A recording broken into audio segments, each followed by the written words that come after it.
Olá, nós somos o GastroPed Talks, o canal da gastropediatria da Unicamp. Nós somos Dr. Lucas Rocha Alvarenga, doutora Natasha Silva Sandi e doutora Maria Ângela Bellomo Brandão.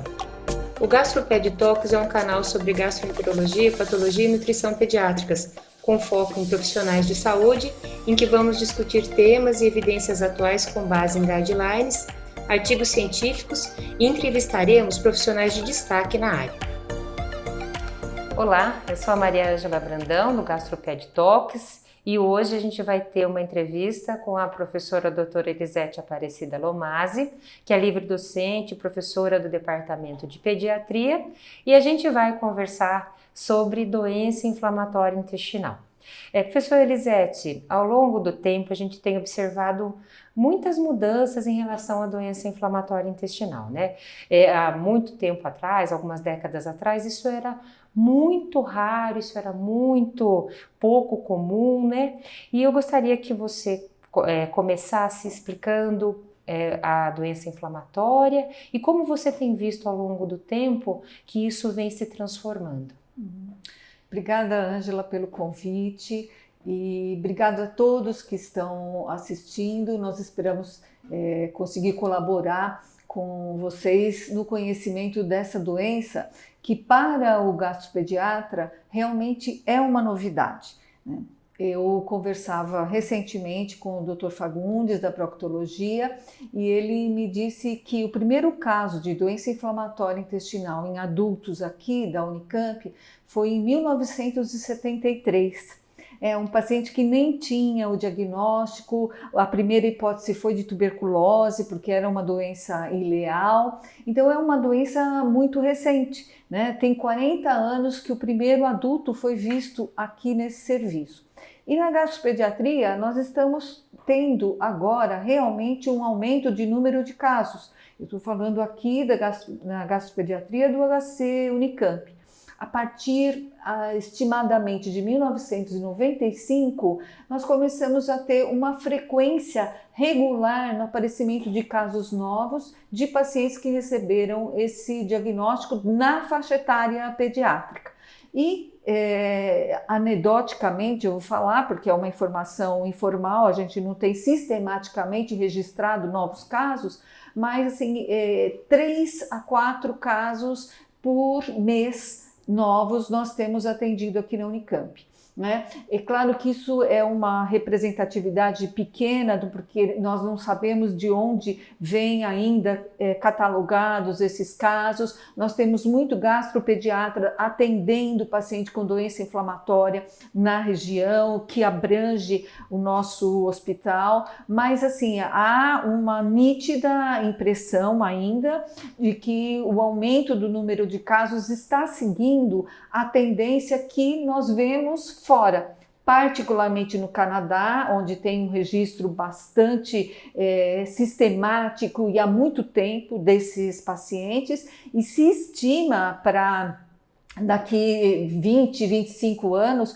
um aumento de entre 100 a 150% do número de pacientes pediátricos com doença intestinal inflamatória. E como nós seguimos essa tendência, a gente espera, a nossa estimativa é de que, a nossa perspectiva é de que isso vá seguir essa mesma tendência.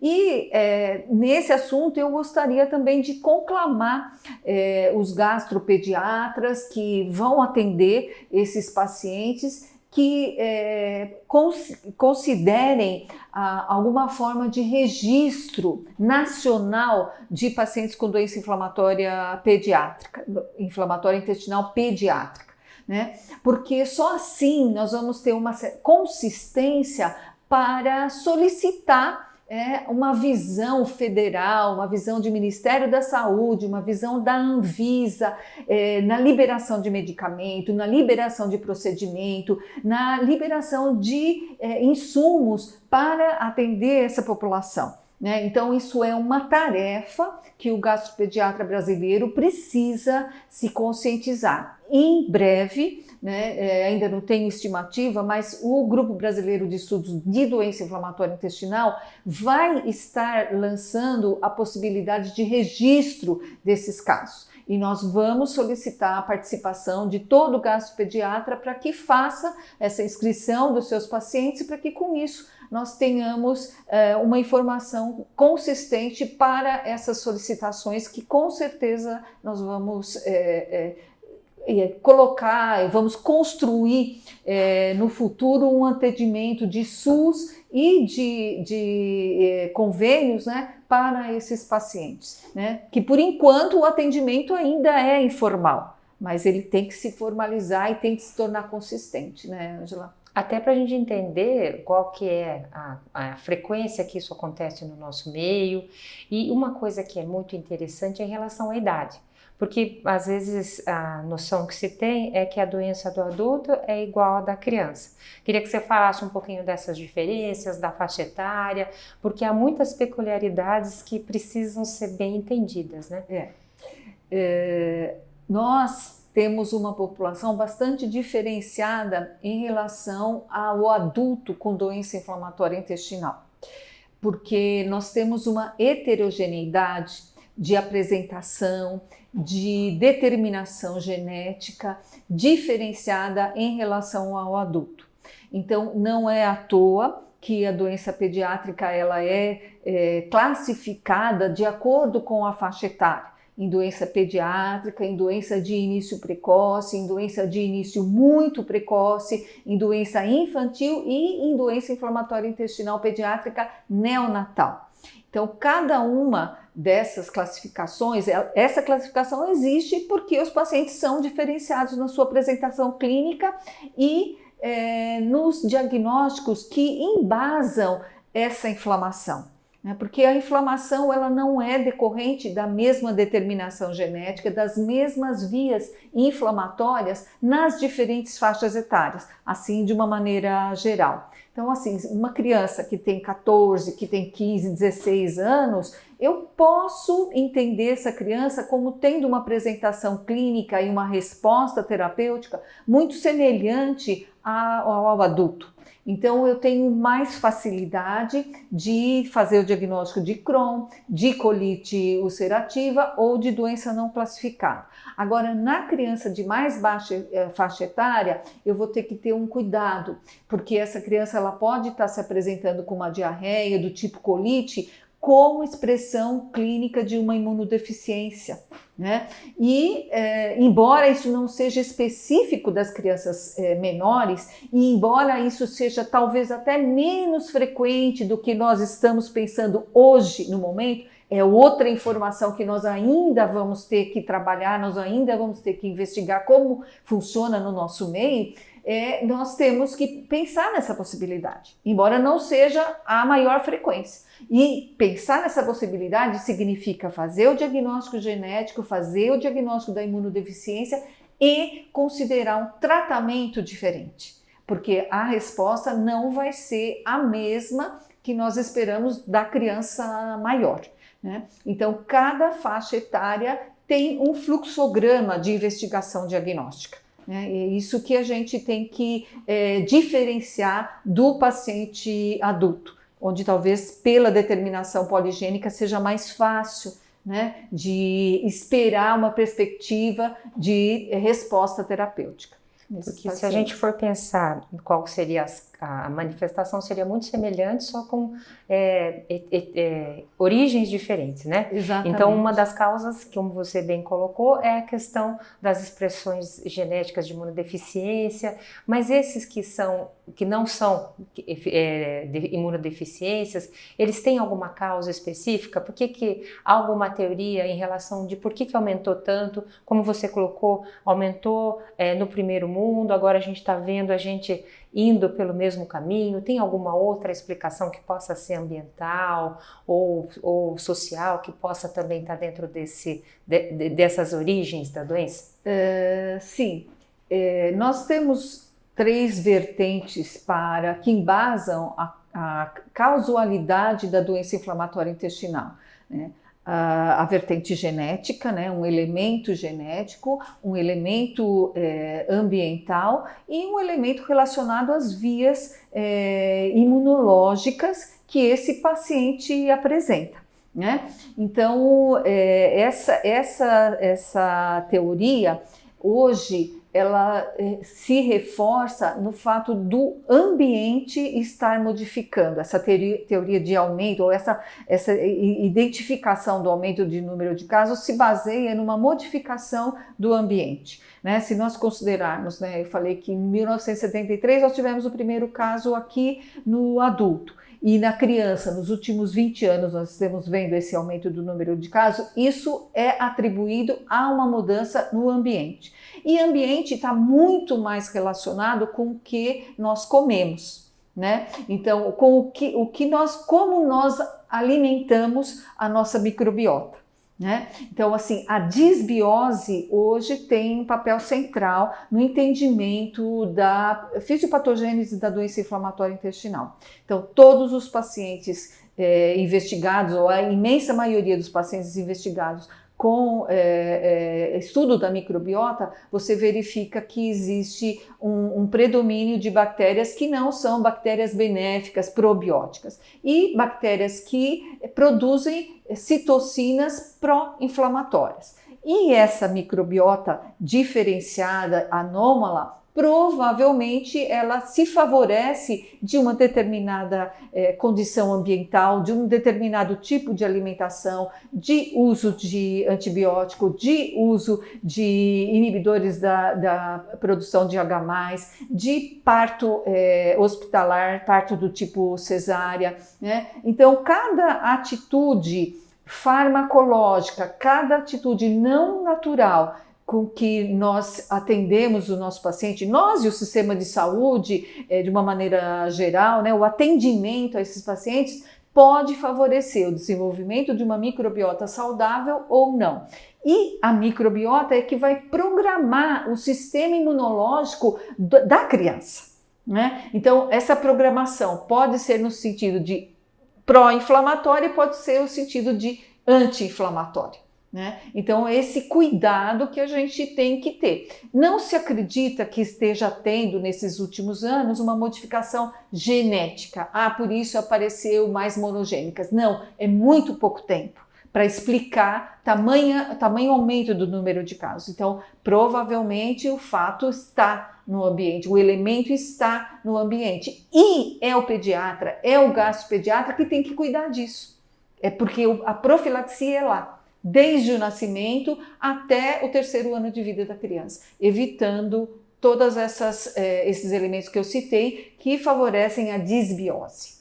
Parto natural ajudaria bastante, aleitamento materno. E você falou das doenças monogênicas, né? A gente pensa bastante também naquela época onde não havia vacina do rotavírus e as crianças morriam. Provavelmente essas crianças que têm essas doenças morriam e a gente achava que era por diarreia aguda, por rotavírus, e agora que elas não morrem mais de rotavírus, a gente consegue identificar que tem uma outra doença, né, que acabava que passava um pouco aí desapercebida, né? É uma teoria, possível, é né? uma possibilidade.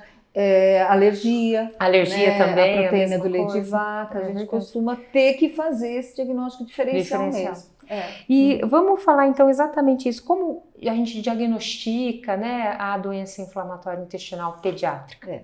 Bem, a gente conhece os sinais clínicos mais associados com a doença inflamatória, né? Então é a diarreia, a dor abdominal, fezes com sangue, emagrecimento.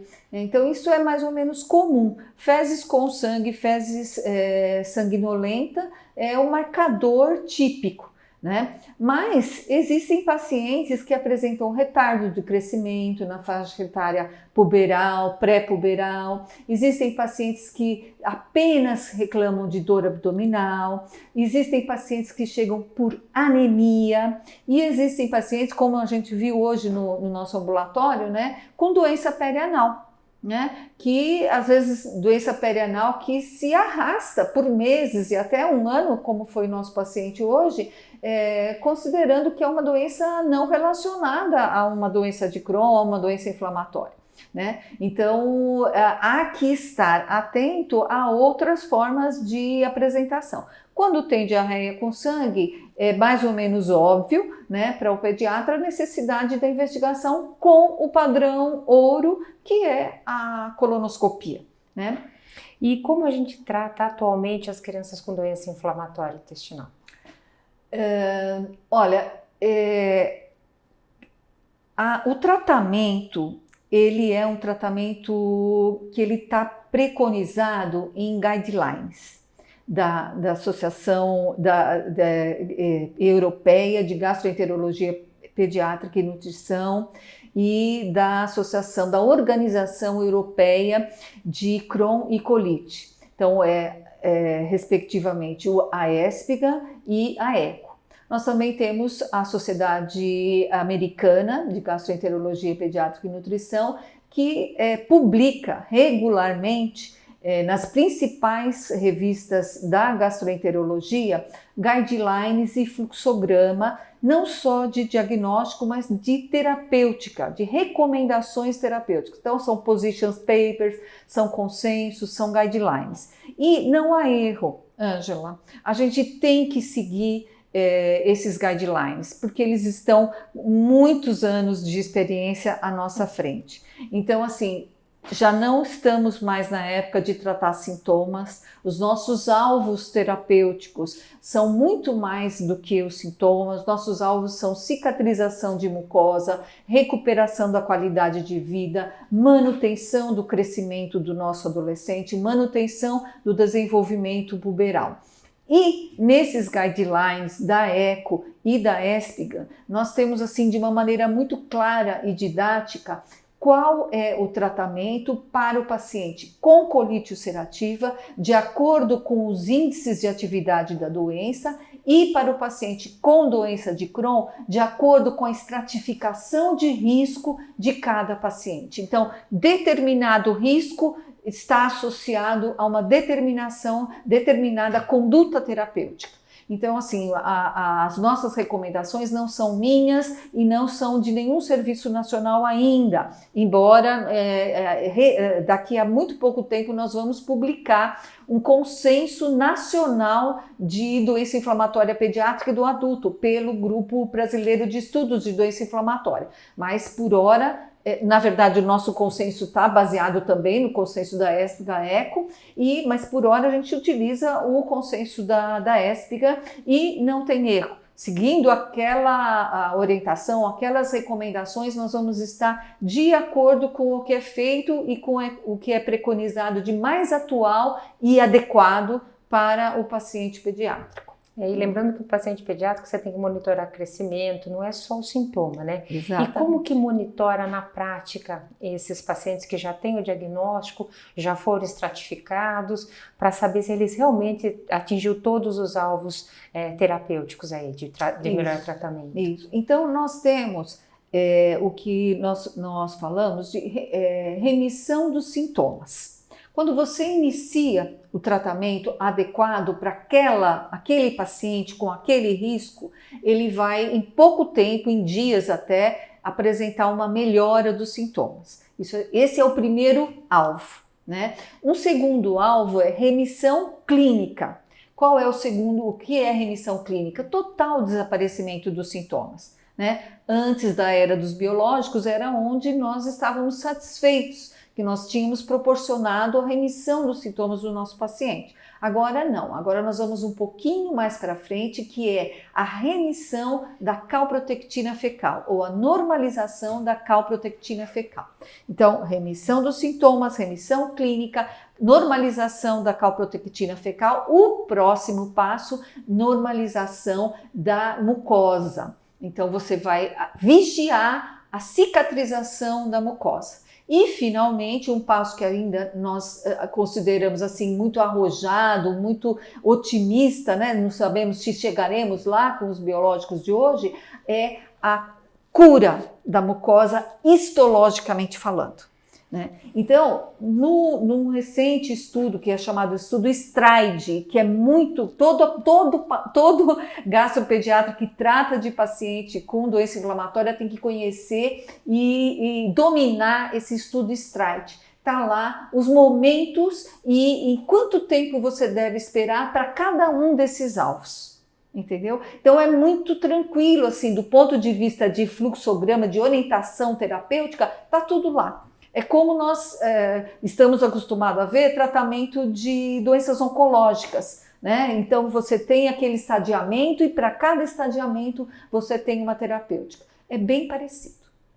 E como a gente está vivendo uma época onde a gente não consegue trabalhar sem realmente ter o apoio da multidisciplinaridade, como tem sido o apoio da multidisciplinaridade, a ação da multidisciplinaridade dentro do contexto das doenças inflamatórias intestinais pediátricas?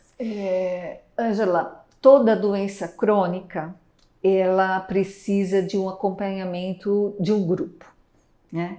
E a doença inflamatória intestinal, ela não foge a esse paradigma, né? É possível acompanhar no consultório isoladamente? É possível. Muitos pacientes nós vamos conseguir tratar bem quando nós tivermos uma relação íntima com uma pessoa que vai fazer a colonoscopia desses pacientes, com uma pessoa que vai olhar a lâmina desses pacientes, particularmente no processo de diagnóstico, de definição entre retocolite e doença de Crohn, né? É preciso ter uma interação muito íntima com a nutricionista, né? Porque a nutrição é um tripé extremamente importante no tratamento da criança, na manutenção do desenvolvimento e do crescimento. Então, você vai acompanhar no seu consultório esse paciente, tenha essa equipe em quem você pode não só confiar, mas com quem você pode trocar ideias, discutir cada caso. Isso vai beneficiar tremendamente cada paciente. Então, a multidisciplinaridade mínima que a gente tem que ter para acompanhar o paciente pediátrico.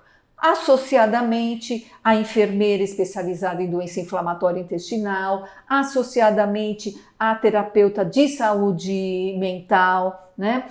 E associadamente o radiologista, porque o diagnóstico de imagem também é importante, não só se tem acometimento do intestino delgado ou não, uma fístula, né? Um cirurgião que trate de doença perineal, que saiba, que tenha experiência, porque não é uma fissura, não é uma fístula comum, tem que estar atento para as repercussões, né? Então, assim, dentro de multidisciplinaridade, eu gostaria de citar esses profissionais, que só vão garantir exatamente a chegada desses alvos que eu citei anteriormente. E agora, como a nossa take home message, Elisete, você gostaria de colocar alguma coisa aqui para as pessoas, nossos espectadores, nossos ouvintes? Sim, há pouco tempo que eu atendo pacientes com doença inflamatória intestinal, é apaixonante, e o que eu queria, assim, sinceramente colocar para vocês, todas as informações estão disponíveis. Atualizem-se, né? Porque eu acho que nós estamos sendo assistidos por gastropediatras. Atualizem-se. Eu me coloco à disposição para qualquer tipo de orientação na literatura que a gente está usando e vamos tratar adequadamente esse paciente para que o nosso paciente tenha uma doença crônica e viver a vida, né? Não viver a doença. É isso que a gente espera, ok? E se você gostou aqui, se interessa pelo assunto, a gente lembra que tem mais conteúdo no canal, a gente tem o consenso da ESPGHAN e temos também sobre calprotectina. Então, se você quiser se informar um pouquinho mais, esses assuntos também constam no nosso canal. Agradeço imensamente a doutora Elisete. Muito obrigada. Obrigada. Muito obrigada. Obrigada por nos acompanhar. Esse foi um episódio do GastroPed Talks. Estamos no Instagram, @gastroped.talks, no YouTube, GastroPed Talks Unicamp, e também na forma de podcast. Até o próximo!